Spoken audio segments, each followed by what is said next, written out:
Assalamu alaikum guys, how are you doing? Hope you well. Welcome to the day 7 of the reading challenge. Habib barchalarni ko'rib turganda xursandman. Bugun reading challenge'imiz 7-chi kuni. Bundan oldingi kunlari yoqayapti degan umiddaman, foydali bo'lyapti degan umiddaman sizlarga. Va bugun 7-chi kunida sizlar bilan yana passage 1 bajaramiz. Xudo xolasa, bu passage 1 eslatib o'taman. Imtihonda tushgan va yana tushishi mumkin bo'lgan passage 1lardan. Shuning uchun juda ham e'tibor bilan bajarib qo'yadigan bo'lsanglar, ya'ni videoni ham ko'rib, bu tarafda testni ham bajarib, o'rganib qo'yadigan bo'lsanglar, mabodo sizlarga tushib qolishi mumkin va bu sizni examdagi performansingizga yaxshigina ta'sir qilishi mumkin. Okay, veb-saytimizga birinchi marta tashrif buyurayotganlar bo'lsa, oramizda va veb-saytimiz haqida ma'lumotga ega bo'lmasa, men aytib o'tib ketaman qisqagina. Bu veb-saytni biza ukam bilan maqsad qilganimiz haqiqiy imtihondagidek veb-sayt qilishga, ya'ni real exam atmosferasini berish uchun o'quvchilarga yaratdik buni. Mana bu narsa o'zim 9 olishga harakat qilishni boshlaganimdan bo'lgan. Imtihonga kirib, keyin chiqqanimdan keyin o'zi shunaqa bir veb-sayt bormi? Ya'ni tayyorgarlik ko'rish uchun imtihondagidek, haqiqatda imtihondagidek atmosferani beradigan veb-sayt bormi deganimda topolmaganman. I couldn't find any websites like this, right? And then I decided to make my own. Va o'zimnikini yaratishga qaror qilganman. Ukamdan so'raganimda o'sha qilib bergan, lekin keyin o'ylaganman, why not make it available for everyone? Qolganlarga ham available qilib qo'ysak shuni deganman. Va shu bilan mana shu veb-sayt mana dunyoga kelgan degan bo'ladi, right? Xo'p, hozircha shu paytgacha biz qo'shgan testlar 1 2 3 4 5 6 7 8 9 10 ta test bor ekan va shulardan bittasi mana full reading test. Agar qolganlarni bajarmagan bo'lsangiz, albatta bajarib qo'ying. Tez orada testlarimiz ko'payib ketadi, xudo xolasa. Hozircha faqat shular bor. Hozir test rejimida va albatta sizlar ham feedbackinglar bo'ladigan bo'lsa, kommentariyada qoldiring, o'zimizga yozing yoki Telegram kanalimda yozib qoldirsanglar, juda ham xursand bo'lamiz. Okay? Hop, bo'lmasam boshladik. Bismillah. I hope everything is clear. Let me check it. Okay, yeah, sure. Everything is good.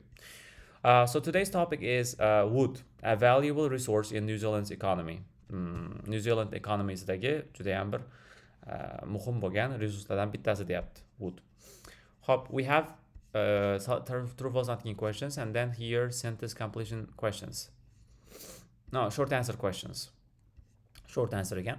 Okay, bundan ikkita, narigidan ikkita analyze qilamiz.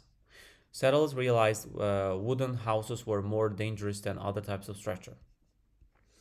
Okay, wooden houses. Okay, more dangerous. In 1800s, New Zealand exported wood for use in boat building. Exported wood, boat building uchun ular export qilgan ekan, right? Yeah. Hop. We have no more than 2 words and or a number from the passage for each answer apart from exchange rates. Exchange rate ma'lumot kelgan paytda 7 javob chiqadi. Hop. Does the forestry industry ni rankini topishimiz kerak ekan. No, which part of the economy deyapti. Which part of the economy? Economyni part kerak bizga. Qaysi partida forest industry 3-o'rinda rank 3rd in deyapti. 3-o'rinda turibdi deyapti forest industry. Okay, ko'ramiz. Hali exchange rate kelgandan keyin men o'sha topib qolishim mumkin. Okay, so let's get started. Mana bu yerda timerimiz ham bor. Qo'shimcha funksiyalarni aytib o'tib ketaman. Mana bunda timerimiz qo'yib qo'ysanglar bo'ladi albatta. Va 2 marta bosadigan bo'lsanglar bu yerda highlight, bu yerda note, hamma funksiya ishlaydi. Xo'p, va bu yerda xohlasanglar svetini o'zgartirsanglar bo'ladi. Xohlasanglar mana bu yerda text size bor. O'zingizlarga moslab ishlataverasizlar. Hop, boshladik bo'lmasam. During settlement of New Zealand by European immigrants, natural timbers played a major role. Timbers degani endi bu yog'ochda type of g'o'la deydimi, uzun nima bo'ladi-ku, right? Wood was easily accessible. Okay, oson oson oladigan bo'lgan, ya'ni oson bo'lgan, olish, qo'lga kiritish, relatively cheap, arzon bo'lgan, traditional wooden houses arose, supported by the recognition that they were less likely to collapse suddenly during earthquakes. Qaranglar. So traditional wooden houses arose, supported by the recognition that they were less likely to collapse suddenly during earthquakes, and not infrequent event in this part of the world. Yani bu tarafda u kamdan kam bo'ladigan event emas deyapti-da. Ya'ni ko'p bo'ladigan event demoqchi. Settlers realized that wooden houses were more dangerous than other types of structure. Teskarisi bo'lyapti buni. Nimaga? Chunki mana bu yerda settlers, mana settlement haqida gap ketyapti o'zi. Settlement degani endi borib o'rnashib qolish, qayerdadir, immigrants deyapti. Immigrantlar bular qayerdan qayerga ko'chadigan odamlar. Xo'p, endi bu tarafda easily accessible bo'lgan, cheap bo'lgan va ular during earthquakes bu dangerous, less dangerous deb false deb olamiz buni. Nimaga? Chunki wooden house were not more dangerous, they were less dangerous. Maybe the less likely to collapse deyapti-ku, earthquake payti. O'shaning uchun bu false olsa bo'ladi. Hop, secondga qarashdan oldin thirdni ham ko'rib ketamiz. Plantation grown wood. Plantation grown wood is generally better for construction than native forest wood deyapti. Native forest woodga qaraganda yaxshiroq deyapti. Plantation grown wood. Right, okay, davom etamiz. So, but in addition to demand from the domestic market, there was also demand for forest products from overseas. Early explorers recognized the suitability of the tall, straight trunks of the kauri. Kauri deganni eslarda bo'lsa, o'tgan safargi past historyda ham ko'rgandik, kauri degan bir daraxt turi. For constructing sailing vessels. Okay. So, New Zealand exported wood for use in boat building. Early explorers recognized the suitability of the tall, straight trunks of the kauri for constructing sailing vessels. Apart from exchange rates, which had a negative effect on New Zealand's forestry exports deyapti. Demak, mana shu atroflarda chiqishi mumkin. Hop, hozir fokusni true false kimga berib turamiz. The kauri is a species of coniferous tree found only in small areas of the southern hemisphere. Coniferous. Coniferous degan adashmasam kamyob degan edi, valuable degan edi. Right? So tree that bears canes and needles like manimcha bu coniferous degani archaga o'xshaydiganroq degan ma'noni bildirgan bu tarafda. Okay, coniferous tree found only in, so from the early 1800s, huge amounts of this type of wood were sold to Australia and UK for that purpose. For what purpose? For that purpose deyapti. For that purpose degani, purpose maybe selling vessels deyapti-da. So exported wood for use in boat building deb aytgan. Mos keladi sailing vesselsga. Sailing vessels nima degani bu? Qayiq albatta, qayiq, boat degani. Vessels degani adashmasam bu anaqa qayiqlaydi. Yelkanli emas eshkakli qayiqida adashmasam. I'm not really sure, but like it's 100% type of boat. Boat turi. The kauri is a species of coniferous tree. Deyapti-da, amount were sold to deyapti. And sold to paraphrase bo'ladi. Exported woodga. For that purpose, so it's true. It should be true, right? Plantation grown, compared to other types of wood, pine, narrow range of uses deyapti. Narrow range of uses. Kam range degan turi. Ya'ni kam narsalarga ishlatsa bo'ladi demoqchi-da.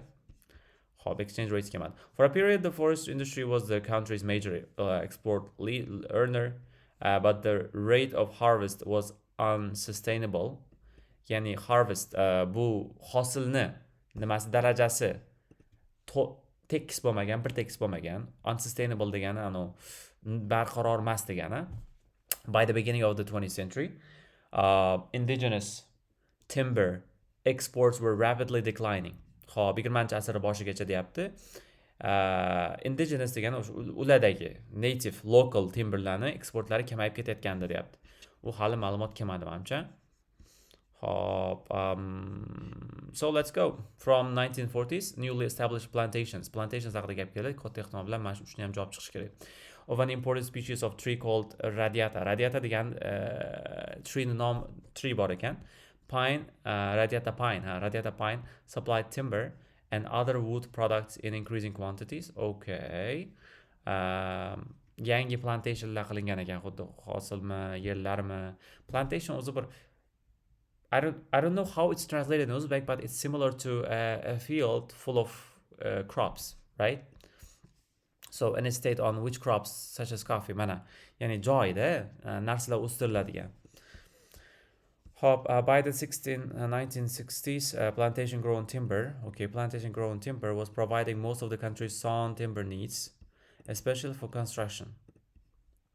Hop, ko'pchiligini berayotganda, today, less than 2% of timber is cut from indigenous forests, and almost all of that is used for high-value end uses, such as furniture and fittings. Hop, qaranglar, mana bu yerda better deyapti. Native forest woodga qaraganda plantation grown wood construction o'zi better deyapti. Lekin bu yerda better degan narsani ko'rmadim. Prosta 1963-yillar oxirlariga, mana o'shangacha kelgan paytda countryni ko'p o'sha timberlari plantation grown lardan kelib, mana forest bo'lishi mumkin. Guys, ikki xil narsa bo'lishi mumkin. Bu yerda mana ma'nosini tushunadigan bo'lsak, plantation grown timber nima degani? O'zlari menimcha qo'lbola bitta joyda ekib ko'targan, o'stirgani. Bu yerda forest bor. Forest bu tabiiy o'zi chiqqan. Bu yer tarafda men aytyapti savolda, o'zlari o'stirgan wood yaxshiroq deb construction uchun, mana bu yerda construction uchun chem native forest woodga qaraganda deyapti. Okay, buni notga olaman. Mana shuni ham yoqib qo'yaman. Bu nimani bilsanglar kerak, mana bu funksiyani bilsanglar kerak. Mabodo bundan ham yaxshiroq variant chiqib qoladigan bo'lsa pastroqda, buni yana qaytib ko'rib ketishim mumkin. Yana bu eslatma bo'lib turadi menga. Yo oxirida qarab o'tishingiz mumkin. Hali lekin menimcha it's going to be not given. Katta ehtimol bilan. Bu ham kelmadi hali lekin. Shu uchun davom etamiz.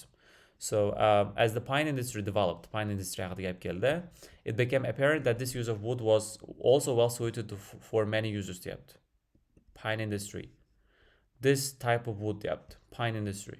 Compared to other types of wood, pine has a narrow range of uses. Bunga qo'shilmayman. It's false. Nimaga? Maybe the narrow range of uses deyapti. Maybe this type of wood. Mana pine industry gapiryapti-da. Suited for many uses deyapti. Demak, bu false. Right?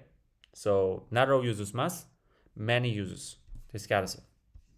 Hop, hali ham bu yoqqa kelmadi lekin exchange rate. Davom etamiz demak. Demand for housing in New Zealand is predicted to fall in the next few years. Fall bo'ladi. Keyingi 3-4 yillikda degan ma'noni bildiryapti. In the future deyapti, kelajakda. Expansion of New Zealand's wood industry will expand on its exports. Exportlarini expand qiladi. Depend deyapti. Depend on its exports.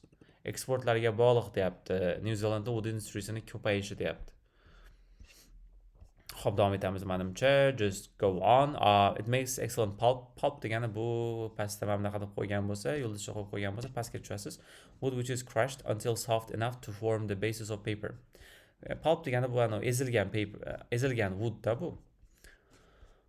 Hop, and it's frequently used for posts, poles, furnishings and moldings, particle board, fiber board. Mana nimalarga ishlatilishini aytyapti. Engineered wood products. Pine byproducts are used in chemical and pharmaceutical industries and ya'ni farmatsevtika chemicallarda ishlatiladi deyapti. And residues are consumed for fuel. Menimcha uni anulari qoldiqlari bo'lsa kerak bu residues. Small amount of something that remains after the main part. Mana qoldiqlari degani, residues degani. Are consumed for fuel. Fuel bu yoqilg'uvchi ishlatiladi deyapti. This amazing versatility has encouraged the development of an integrated forest product industry which is almost unique in the world. Yo, hali topmadim. Versatility degan so'zni bilmasanglar, bu flexibility degani. Lekin bu hali demand for housing. Hali housing ko'rmadim men lekin. Exporters of wood products have largely targeted the rapidly growing markets. Okay. 80% of the exports by value go to 5 markets. The product mix remains heavily based on raw materials, logs, sawn, both pulp and paper. However, finished wood products such as panels and furniture components are exported to more than 50 countries. To'g'risi bular bu yoqda javob chiqmadi. Endi part 1da lekin buncha uzun bo'lishi ham kerak emas. Menimcha katta ehtimol bilan men bu yoqda man juda qo'shimcha ortiqcha paragraflarni olib tashlasam kerak. Testni qayta edit qilib bilmadim. I'm not sure. Depends. In New Zealand itself, the construction industry is the principal use of solid wood products, servicing 20 maybe the new houses joyiga keldi. Servicing around 20,000 new houses starts annually. Okay. However, the small size of New Zealand's population, just over 4 million, plus its small manufacturing and remanufacturing base, limit the forestry industry domestic opportunities deyapti. Ya'ni forestry industry, ya'ni o'zlarida unchalik nima emasda, odam kam, manufacturing kam va qayta manufacturing kam, o'shaning uchun u o'zlarini forestry industriyasini o'zlarining davlati uchun ishlatilishi kam holatda bo'ladi deyapti. Ya'ni masalan siz narsa chiqaryapsiz, o'zingiz ishlatmasdan boshqa davlatga sotib olyapsiz degan ma'noda endi. Xo'p, bu hali kelmadi menimcha. No, hali kelmadi menimcha. For next few years, mana few years deyapti. Mana shu joy kelishi kerak. Next few years mana. Local wood consumption has been around only 4 million for the last few years, only 4 million cubic meters. Accordingly, the development of the export market is the key to industry growth and contribution to the national economy in decades to come. For the last few years, local consumption has been only okay. Accordingly, development of the export market is the key. Development bo'lishi bu juda muhim deyapti. Industryni growth o'sishiga va national economy, ya'ni milliy ekonomikani o'zini hissasini qo'shish uchun muhim deyapti. In decades to come. Lekin bu yoqda demand for housing is predicted to fall in the next few years. Fall. Demand for housing.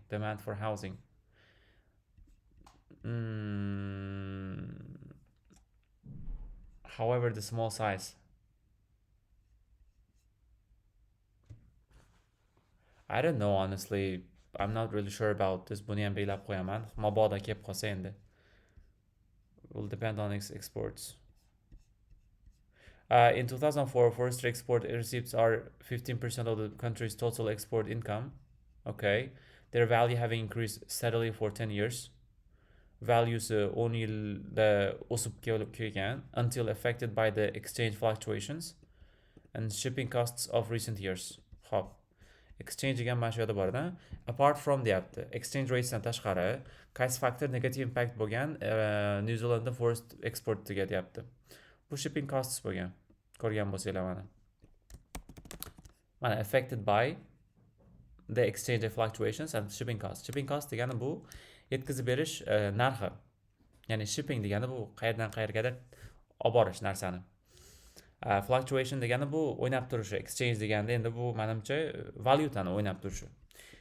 Which part of the economy forest industry ranked third in according to New Zealand industry? What could be the size of its workforce deyapti. 2025-yilgacha uni workforce'ini size qanaqa bo'ladi deyapti. Xo'p. Mana shu ham not given bo'lsa kerak deyapman, bilmadim lekin. It feels like that. The forest industry in New Zealand is the third largest export sector, generating around 3.3 billion from logs and wood products. Industry is the largest export sector. Which part of the economy does the forest industry rank third in? I think it's export sector, right? Yani largest export sector deyapti-ku. Third largest export sector deyapti. Mana shuni o'zi shu ma'noni beradi-da. Menimcha shu which part of the economy bu export sector ham bir economyda, economyni qismida forest industry rank third in. Yes, I think so. 3-o'rinda turadi deyapti. Qaysi qismida deyapti ekonomikani.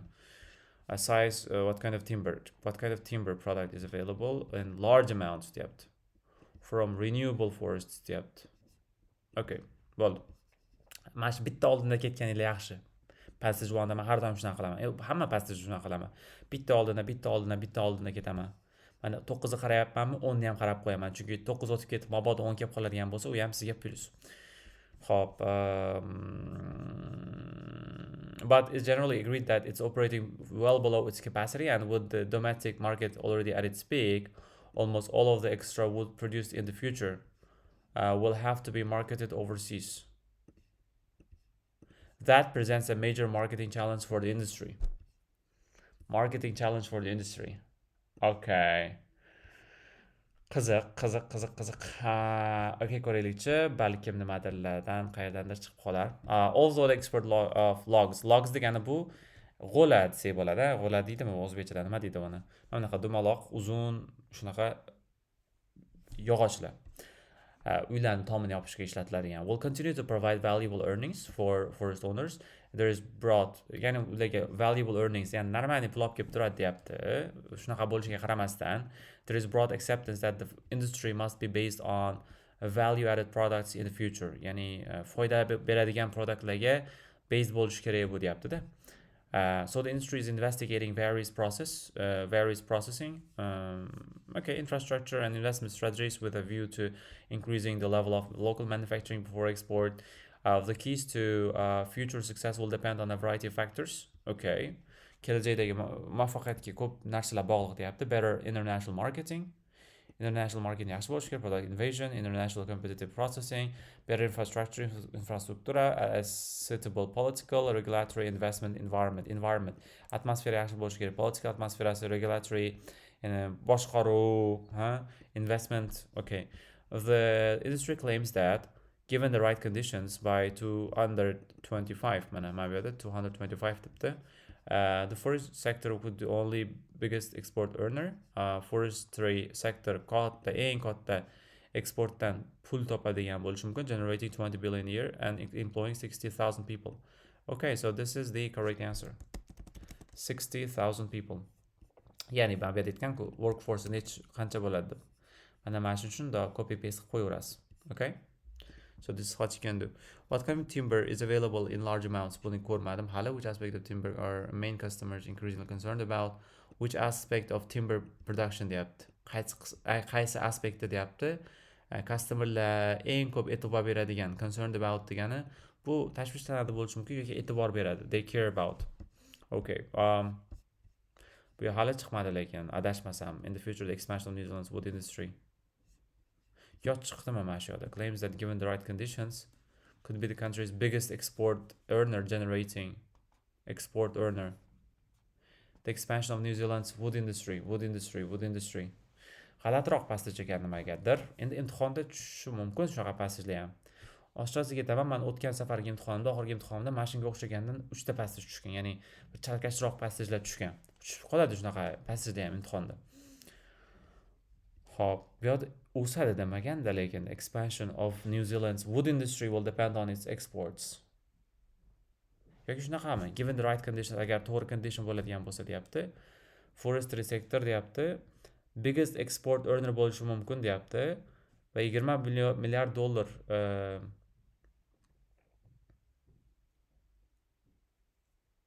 menimcha mana shu true. Mana mana shu qismidan bergan, mana shu sentenceda bergan. Juda ham bir true'ga o'xshayapti. Chunki wood industry will depend on its exports. Export. Mana agar to'g'ri condition bo'ladi. Tepada aytgan-ku, mana bunaqa kerak deb malani faktorlar aytib ketgan-ku, mana yaxshiroq international marketing kerak, u kerak, bu kerak, ha? Mana bu yerda aytgan. The key to future success will depend on a variety of factors deyapti. Ko'plab faktorlarga bog'liq deyapti.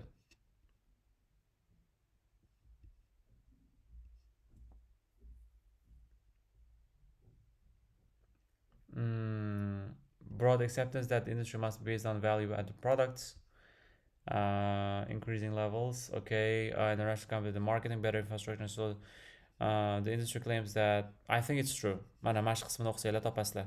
Boyaga tushuntirgan joyimdan. Endi yana ham buni ham mana qilib qo'yamiz. Mabodo o'zgartirish mumkin bo'lib qolsa, qarab olamiz. So let's just go on now. What kind of timber product is available in large amounts from renewable forests in New Zealand? Which aspect of timber production? Okay, I guess I got it now. One competitive advantage that New Zealand has its ability to source large quantities of softwood from renewable forests. Okay, so look at this one part, guys. Maybe yoqda yozamiz. Softwood degani large quantities deyapti. Ya'ni yumshoq, qanaqadir yumshoq yog'och, ha? Mana bu yerda large amounts deyapti, mana bu yerda large quantities deyapti. Paraphrase. Which aspect of timber production are okay main customers? Okay, outside southern hemisphere dan tashqarida deyapti. Who are New Zealand's main competitors? Ya'ni asosiy kompetitorlari kimlar deyapti. Xo'p, davom etamiz. Consumers in several key wood markets are becoming more worried about sustainability. Sustainability is the correct answer for this one. Increasingly concerned about becoming more worried about, right? And the industry is reporting the development of national standards as well as the recognition of these internationally deyapti. Bo'ldi, bu sustainability degani bu davomiylik deganda. Hop, outside hemisphere. Which group of products deyapti. Qanaqa productlar gruppasi, ya'ni guruhi, now having to compete with degani endi kurashyapti shular bilan. Competition qilyapti. However, New Zealand is not only country with a plantation style. Faqat plantation style forestry industry faqat u bilan mashg'ul emas deyapti, adashmasam. Bu faqatgina yagona nima emas deyapti, davlat emas deyapti. Brazil, Argentina, South Africa and Australia all have extensive plantings of fast-growing species, hardwood and softwood. Okay, and in the northern hemisphere, Scandinavian countries have outside the southern hemisphere degan, mana bu yerda in the northern hemisphere degan. Hop, Scandinavian countries. This is the correct answer. Yana bitta narsa aytaman. Copy paste qilinglar, okay guys? Masalan, mana bu yerda bittalab yozmanglar, mana bu yoqqa. Mana sezgan bo'lsanglar, 6 ta dars, 7 ta darsdan buyon men shundoq copy bilan C ni bosaman. Keyin mana bu yerda copy bilan masalan V ni bosaman. Right? O'chirib tashlaymiz. Mana shunaqa o'rganib olinglar. Hammaning kompyuterda har xil bo'lishi mumkin, lekin topib olsa bo'ladi. Google yozsanglar ham chiqadi. Qanaqa copy paste qilish kerak desa. Hop, have expanded their force and controlled the users in the interest of production. Which group? Okay, having to compete with. Finally, in addition to competition from other wood producers, New Zealand deyapti, boshqa wood producers kim edi bular? Mana boshqa davlatlar bilan compete qilish, boshqa davlat yog'och ishlab chiqaradigan davlatlar bilan compete qilish bilan birgalikda deyapti. New Zealand faces competition from goods such as wood substitutes deyapti. Xo'p, boshqa narsalar bilan ham compete qiladi ular. Masalan, wood substitutelar deyapti. Wood substitute nima degani? Woodni o'rnini bosadiganlar. Substitute degani bu, mana ko'rishlar mumkin, o'rinbosar. A person or thing acting or serving in place of another. Masalan, substitution deydi, nimadir o'rniga nimadir qo'yib yuborish.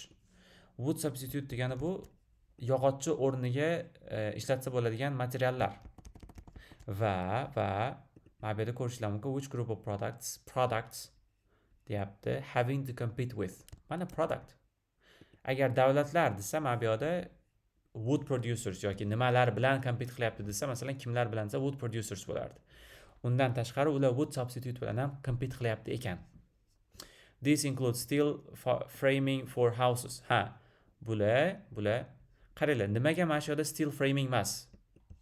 Nimaga steel framing emas? Steel framing bu wood substitute ni bitta nimasi, turi. Steel framing degani bu temirdan qo'yib chiqadi. Nimani o'rniga, masalan, woodni o'rniga temir ishlatadi. This further underlines the necessity for globally competitive production and marketing strategies. Ishonasizlar, mana shu passage 1 mani shu paytgacha mana challenge boshlagandan buyon bajarganlarimdan bir chalkashrog'i bo'ldi. Mana asosan multiple true false antga sizlar bilan sal g'alatiroq holatlar bo'ldi. Menimcha bu yoqda xato bo'lmadi. Endi bu yoqda nima endi buni? In future the expansion of industry will depend on its exports.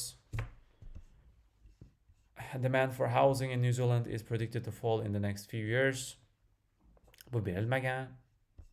Ha bu yerda buni keyin topilmadi lekin bu narsa better yoki worse degan narsa yo'q edi.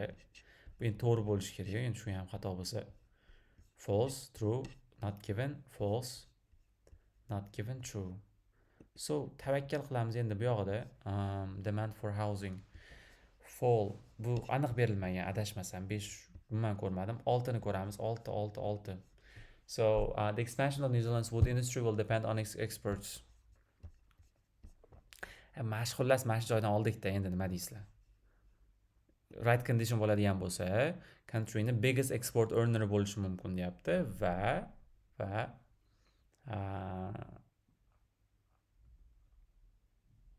20 milliard dollar va 60 mingta odamni o'z ichiga olishi mumkin deyapti. Depend on its exports. Juda ham mana shu savol chalkashroq bo'ldi. Endi buni tekshirib ko'ramiz. Bismillah. I hope there will be no mistakes. Come on. Qolganlari to'g'ri ekan. Faqat mana bu yerda 60 mingda javoblarni endi men o'zim kiritmayman har doim bularni, passajlarni. Ba'zida teamimizda kiritib ketishadi javoblarni va men har safar lekin bitta joyi bor. Har safar men reading qo'shilgandan keyin men o'zim tekshirib chiqaman mana shunaqa joylarni. Bu endi birinchi marta hozir bajarayotganim uchun bu testni birinchi marta men videoga, chunki hozir oldin bajarib keyin videoga oladigan bo'lsam bu уже 1 soat ketib qoladi-da. O'shaning uchun shunda o'zim bajarganim uchun men bu xatoni kamchilikni bilmaganman. Lekin sizlarda bo'lmaydi bu. Chunki bu videoni qo'yganimda уже bu muammo to'g'rilangan bo'ladi. Chunki hozir kirib o'zim to'g'rilab qo'yaman xudo xolasa. Lekin qolgan javoblarimiz to'g'ri ekan.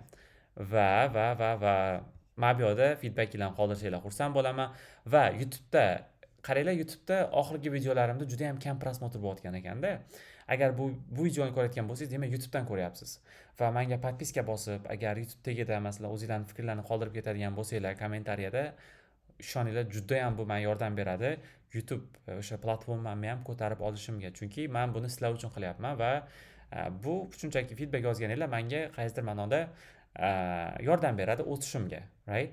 Va bu yerda ham masalan veb-saytni bajarib bo'lgandan keyin albatta feedbacklarni qoldirib, qanchalik foydali bo'lganini yozib va albatta agar imkoniyatlar bo'ladigan bo'lsa, bizning projektimizni shu kartaga kichkinagina summa o'tkazish bilan support qilishingiz mumkin. Biz albatta buni juda ham qadrlaymiz. Chunki bu biz hech qanaqa nol investitsiya bilan bu projektni, bu startapni quryapmiz. Xudo xolasa yaqin orada sizlar uchun listening, writing va speakingni ham qo'shish niyatidamiz. Tayyor turing. Veb-saytimiz sizlarga real exam atmosferasini berishda davom etadi. Thank you very much for your attention guys. See you. Bye bye.